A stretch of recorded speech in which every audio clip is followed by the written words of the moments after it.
everyone, welcome to Lizzie's Little Library and the Newbery Project, where I'm reading each of the Newbery Medal winners in chronological order, reviewing the individual stories, and noting any trends as the series progresses. Today's book is the 2015 winner called The Crossover by Kwame Alexander. He will also win an honor in 2020. This is the second winner that was written in verse format. The first was the one about the Great Depression called Out of the Dust. These two stories could not be more different from each other. The first few pages of the story were all rhyming, as though the characters were singing or rapping, and it was a novel enough start. I did like it. It certainly helped to read it out loud. After the first couple pages, though, it went to regular verse, and I don't really understand why. It stopped rhyming, and I don't know. The story is about 12-year-old twin brothers, Jordan and Josh. Josh is the primary narrator. They're very good at basketball, and Dad is a retired professional basketball player. He never made it to the NBA, but played in a European basketball league and won a championship there. Mom is the assistant principal at their school. Josh is obsessed with his hair. Eventually, Jordan gets a girlfriend, and the boys start to grow apart. Remember, our characters are 12 years old. This plot would have worked a lot better if they were 15, 16 years old and being scouted for college teams. I thought the introduction of a girlfriend at 12 was a bit mature for our age group. On page 114, Josh switches to a second-person narration to refer to himself. Why? Reasons I don't know. It only lasts a few pages. This is the first time the boys have had separate interests, and while he doesn't say it in so many words, Josh is jealous of Alexis, the girlfriend. Another plot going on is that Dad seems to have some health concerns. We learn he retired from pro basketball rather than have knee surgery, and his own dad died young from heart problems. I think the ending was meant to be a huge emotional twist, but there was a ton of foreshadowing throughout, and I didn't really feel any connection to the characters, so I didn't especially care.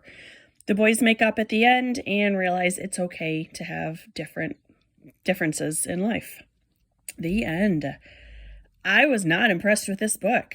I generally find verse format to be very lacking in both emotion and character development, explanation of plot points. It seems to be more of an outline of a story than a finished book. So, much like Out of the Dust, I don't know why this won. Actually, I take that back. I do know why this won.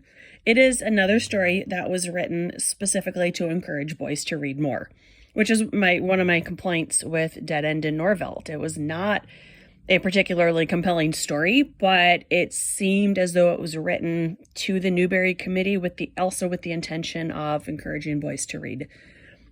Whereas the Newbery story used to always do the same storyline of a child grows up and they would seek out different geographic settings. Now they are seeking out different hobbies, and that's okay. Nothing wrong with that. One problem, though, is that there's a lot of name dropping in this of basketball players. And in 50 years, those names will be pretty meaningless. Like, for instance, they talk about Stephon Marbury. And, I mean, the book was published 7 years ago, and I couldn't even tell you what team he played for. So I don't think that is great in a longevity sense, because I imagine the Newbery Prize will still be around in 50 years, and it's just going to seem outdated. There were 2 spin-off books by the same author.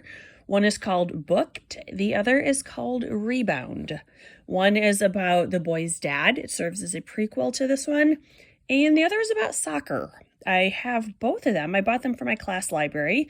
And much like the Newbery Committee, I did buy them with the intent of thinking my male students might enjoy reading them.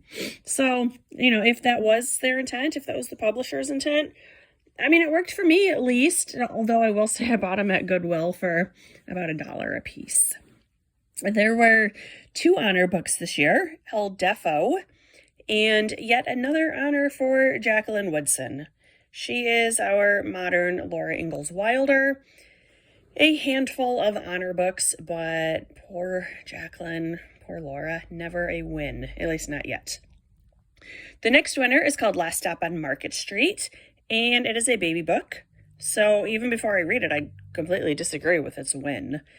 This book was just not for me. I have a I have a preconceived bias against verse format books, and I don't especially care about basketball.